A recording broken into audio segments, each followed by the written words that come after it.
Marketing trends can change suddenly. Your marketing strategy should change with it. Let your data lead. Visit the page to learn more. Hi, everyone. Welcome to Ad Age Remotely. I'm Janine Poggi, Assistant Managing Editor here at Ad Age. Thanks so much for joining us. We're back after a summer hiatus, and over the next few weeks, we have some exciting interviews planned, so check out adage.com/remotely for updates. A special thank you to our sponsor, Salesforce, for helping to make this live stream happen. Today, I'm joined by Carlos Watson, co-founder and CEO of OZY Media. The multi-platform media and entertainment company has been hot in the ad world as of late, as agencies and brands look to strike deals with the company as part of broader strategies to invest in more socially responsible and diverse media channels. Hi, Carlos. Hey, Janine, how are you? Good to be with you. Good to see you. Thanks so much for joining us. Not at all. Not at all. Good to be seen. So for those of you watching at home, if you have any questions, comments during this conversation, feel free to leave them on our social channels and we will try to answer them here. And if you like what you're seeing here on Ad Age Remotely, please like, subscribe, share, or retweet this post. So Carlos, it's been a busy couple of months for sure for OZY. We've seen you strike deals with brands like Walmart, ad agencies like GroupM and Dentsu.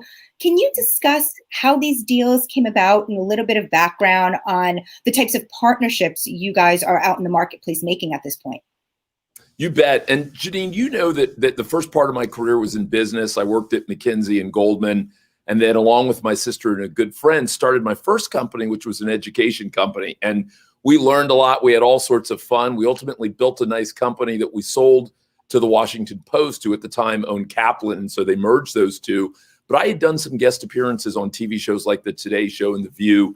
And so once we sold it, had an opportunity to start doing more TV. And what started as punditry pretty quickly became hosting. And I started hosting at CNBC and CNN and MSNBC. And a few years ago, when family reasons made me leave New York, come out west to California to kind of look after my mom, I had an occasion to kind of think about what I'd love to do. And I realized that I wanted to be a part of reimagining what it meant to be a curious person and to get news, culture, and ideas. I love the way that Apple had reimagined what it meant to be a computer company. Or Janine, I don't know if you remember when HBO used to say it's not TV, it's HBO. But I loved that idea of kind of boldly kind of repainting the lines. And so that's what we wanted to do. And when we started OZY, we were kind of a newsletter focused on the new and the next. So rising stars, new trends, big ideas. We wanted to tell you about a young comic from South Africa before he was Trevor Noah, a young woman with a stutter before she was Amanda Gorman, a bartender before she was AOC, a young singer before she was Dua Lipa. And over the last couple of years, I would tell you that what started as a really colorful, quirky newsletter has become a broader media company with a dozen TV shows across Hulu, Amazon, BBC, Lifetime, A&E, a half dozen podcasts that have cracked the top 100 at some point, 2 that have cracked the top 10, The Thread and Flashback, and then a whole set of really colorful festivals called OZY Fest in Miami, in Atlanta, in San Francisco, in New York. And so I think as we've become much broader, I think a lot of the brands you're talking about, our friends at Walmart, our friends at GM, our friends at TikTok, our friends at Hulu, and other places, I think have looked to us as a place to find smart millennial and Gen Zers, a group that I often say is educated but edgy, and to be able to reach them in ways that aren't only podcast or only streaming video or only newsletters, but in a way that really delight the senses. And I think that we've become one of the few places where you can reach this audience, much less reach them in a variety of ways. And I think that's led to some of these deals, as you said, with Dentsu, with WPP, and with lots of the brands that we all know and love. So what are they looking for when they're coming to OZY? You know, you mentioned a young, diverse audience, but what kinds of partnerships are they looking for, if not just the one-offs in a newsletter or in a TV show? You know, I think 3 things really have kind of hit the mark. One has been branded content. I mean, I think that we all know that content has become important, not just in storytelling, but in driving actual commerce and nurturing leads and actually driving conversions. And so often you've got content providers who frankly are smart but boring, or they're flavorful, but they're not substantive enough to trust with your brand. And I think to the extent to which OZY has been a place that has been able to deliver original podcast series, original video series, original written series for everyone from Pfizer to Goldman to Ally, I think what people have been able to say is it's smart, but also is fun, and it bounces, and it ultimately attracts this audience in a way that, frankly, a lot more boring and staid offerings or even the kind of clever quizzes no longer really hold their attention. So I think that's been one. The second, and you heard it and you saw it in the Walmart partnership that we talked about, Jill Toscano, the daughter of a policeman, who's one of the toughest and smartest marketers you'll meet, she said that part of what caught her attention is that when it came to media or serious advertising, we weren't just beating our KPIs by 5%, we were beating them by 5x. And you know that in this space, that rarely happens. And no one's more rigorous than the guys at Walmart. In fact, I'll tell you a secret. The first time we did it with them, they were so impressed by the numbers that they put their own pixel on to really make sure that our numbers were right. And we ended up performing even better. And that was the 5x performance. So I think that's been the second thing. And then the third thing I think that we're hearing from people about are kind of integrations, because you know that a lot of the savviest marketers, whether it's someone like Airbnb or Discover or others, are not only looking to us for branded content and for media, but they're like, we want to be involved in your TV shows in a really original and differentiated way, or we want to help you build a fresh podcast all about the future, or we want to be involved in your live events and your festivals in Central Park, OZY Fest, or in Miami on the water. So I think those have been the three things, Janine, that I've seen people come to us for. And I tell you that the fourth thing that's starting to happen, and it's happening quietly, but I think it could end up being the biggest story of all when we fast forward 2 years from now. We increasingly are having brands, Janine, come to us and say, hey, Carlos, can we do something different than just an ad relationship? If you're willing to bet on yourself and bet on your audience, and we're willing to bet on ourselves, are you willing to do something that looks more like an e-commerce partnership? And you've seen us do it with groups like Cariuma. They're kind of the cool new sneakers. They're kind of the new Allbirds, I call them. And we've kind of blown it out of the water. And I think you're beginning to see more and more people, from credit cards to insurance, come to us and say, your audience is tough to reach. You clearly have a trusted relationship with them. You reach 75 million of them every month across your different channels. Are you willing to work with us to not only do top of funnel work, but to really drive meaningful dollars? And that's exciting for us to the extent that there's real upside involved for OZY.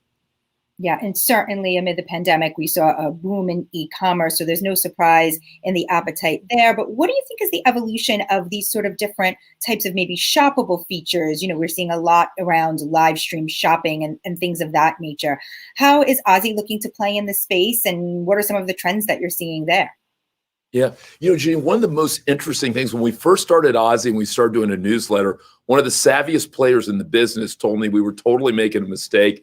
Newsletters were past their prime. Nobody was spending time on them. Fast forward a couple of years later, and you and I both know that in a cookie-free world, and in a world in which sometimes social media is too cluttered and has too much going on, and you can't really break through there, you've got brands beating down our door to say, look, OZY reaches more people in terms of daily newsletter subscribers than the Skim, Morning Brew, Hustle, Axios, CNN, New York Times combined. We reach 25 million people every day. They're like, that is a perfect way to ultimately be able to activate this audience, to interact with them, and to actually drive real shopping and real buying. And so I would tell you that while we use all of the various channels, podcasts, streaming TV, live events, I would tell you that newsletters, to our wonderful surprise, has been enormously effective. And when Jill and the folks at Walmart or others of our friends talk about really overperforming versus the KPIs, they often are focused on how impactful this robust newsletter channel can be. So in that environment, how do you see like e-commerce potentially playing? Yeah, so I think there are a couple of different ways. I mean, two ways to think about right off the bat are, one, marry it with content. So, we've done this a lot with our friends in the university space, lots of online course providers like the great courses, Harvard's online program, Berkeley, Oxford, others have often sold a lot of online courses on OZY. And part of the way we've done it is often to tie it to relevant content. So if it's a course on happiness or if it's a course on artificial intelligence, or if it's a course on crypto, marrying that with really kind of an interesting article about that topic or an interesting podcast has been a perfect way to get people in the right space, in the right frame of mind, and ultimately get them to want to go further, meaning actually convert and buy. And so I would tell you, marrying it up with the right content's been important. But the other thing, Janine, and it's something that, probably owed in part to my background at McKinsey, is we spent a lot of time on the data side. And so really smartly segmenting the market and understanding not only demographics, but buyer intent has been incredibly important. And it's been, they say in sports, they call it a cheat code. They argue that your friend LeBron's got a cheat code at 6'8", 260 pounds, but still able to run like a gazelle and, jump like who knows what, that he's got kind of a cheat code in terms of competing. And I would say for us, data has become an incredible competitive advantage. And you see that showing up in our partnerships with Pfizer, with Goldman, with JP Morgan, with Ally Bank, with American Family Insurance, with Airbnb, with lots of other very sophisticated marketers. So how are you looking, to utilize this data, especially as you mentioned, previously that brands are really grappling with first-party data, and how do they connect with consumers, amid the demise of the third-party cookie? What are the opportunities there for OZY to play, maybe perhaps a little bit deeper in the data space? Yeah, I think that there are enormous opportunities there. It's funny, Gene, when we first started, we wanted to do surveys of our audience, and all the survey experts would tell us, hey, keep the surveys short, don't make anyone scroll past the first page, so keep it under 5 questions, make it something people can get done in kind of 2 to 3 minutes, et cetera. And we kind of felt like maybe there was a greater need for more data. And so we broke the rules a little bit. We ended up with a 35-question survey, 5 to 6 pages, lots of questions, not only about who you are and how you came to find us, but how do you use OZY? Who else do you engage with? What sort of things do you wish were different or better? Who are some of the brands that you enjoy and care about? And as a result of that, we ended up actually way overperforming in terms of participation, probably 8x what the projections were in terms of feedback. And I think the so what of that, in my mind, is I think that there's an opportunity to actually get lots of information from our audience. Again, I think the newsletter channel in particular, I think has an intimacy to it. It's kind of similar in that way to podcasts, in that someone's got to make a decision that they kind of want you in their lives and they want to spend time with you. And so I think that you may have a little added permission to be able to recommend things, suggest ideas, put interesting products and opportunities in front of them. I think that there's an incredible opportunity there. And so that's a bit of what we're thinking about in terms of making sure we can do right, not only by our audience, but also by our brand partners that are looking to connect with smart millennials. I want to pivot a little bit and discuss the call by Madison Avenue for brands to invest in Black-owned media, which we heard a lot about, especially leading into the upfronts this year. But right before we do that, I just want to take a quick break, and we have a message from our sponsor, Salesforce. Marketers don't need a crystal ball when they have real-time insights. Let your data lead. Visit the page to learn more.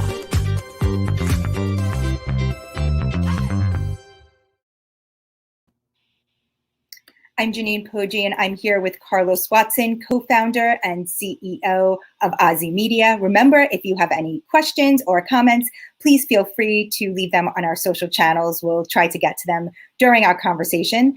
Thank you to those of you who are watching at home. We have Eduardo from Peru, Susie from Canada, Christopher from Kentucky, Mohammed from Pakistan, Ingrid from Virginia, and Stephanie from Massachusetts. Thank you so much for tuning in. Happy to have you here. So, Carlos, you mentioned... By the way, I love that. I love that we're going from Kentucky to Pakistan and back.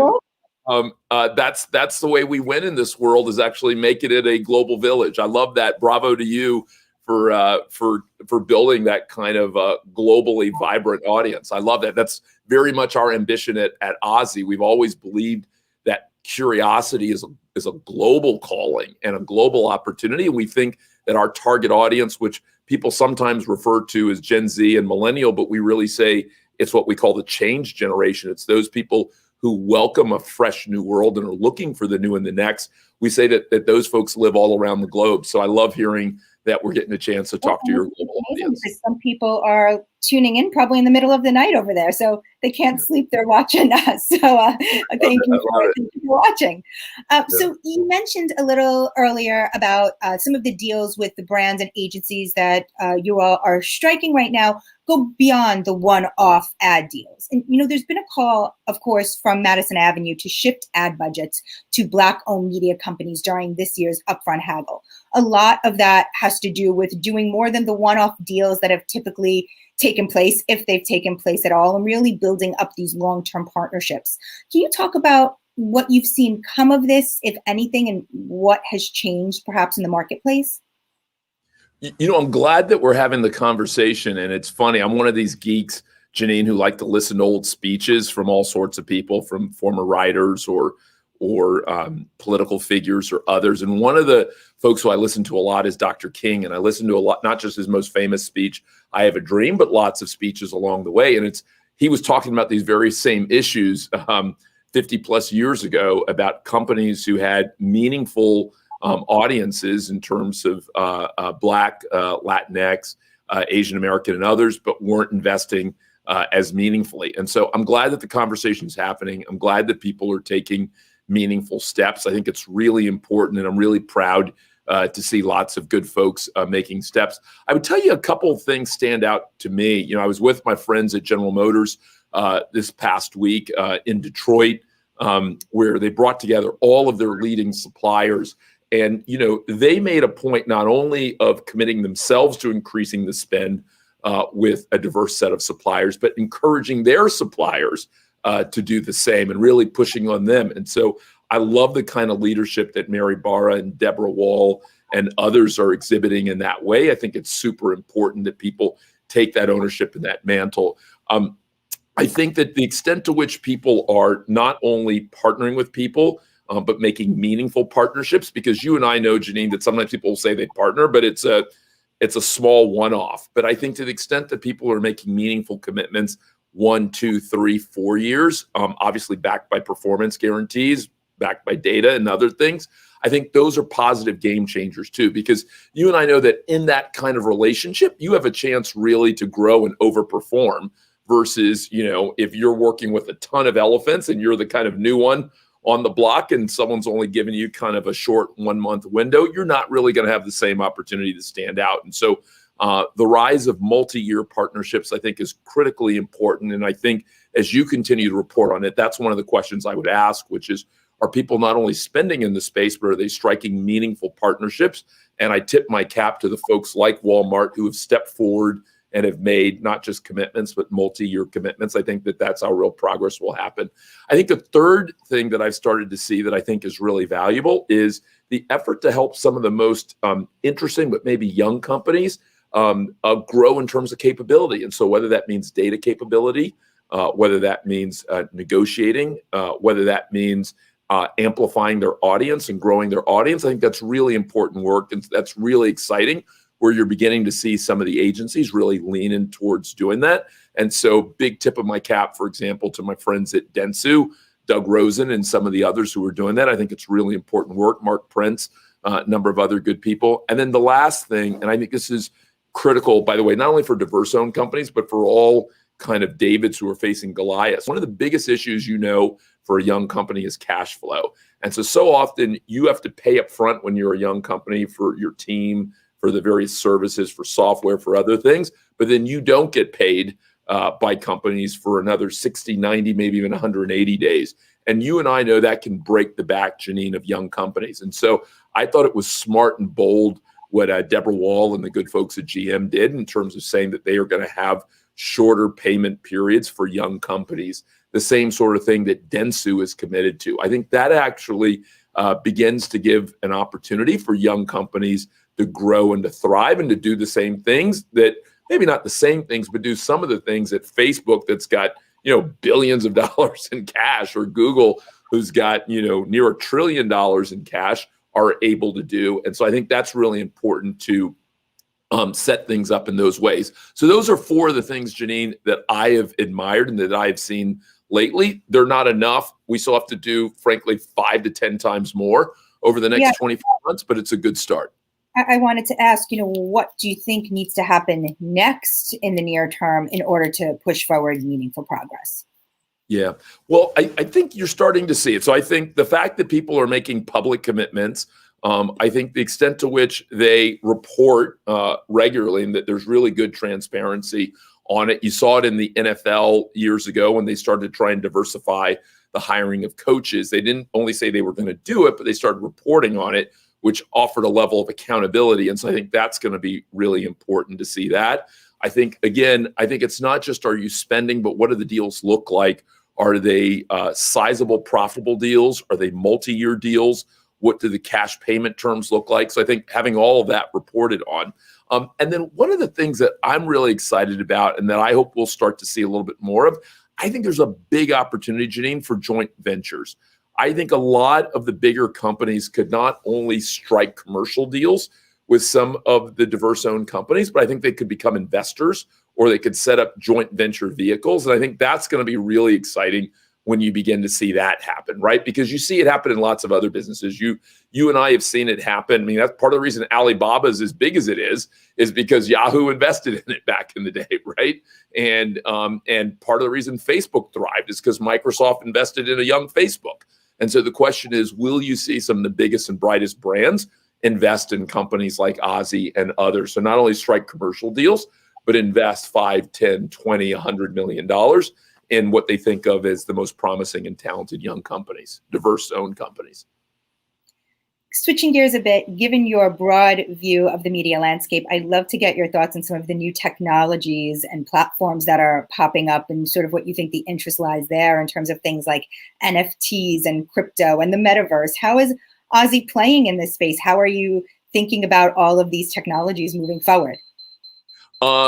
Thinking about it really heavily, and we've got a bunch of interesting announcements coming towards the end of the year. So if I play coy on you a little bit, Janine, that's the only reason why.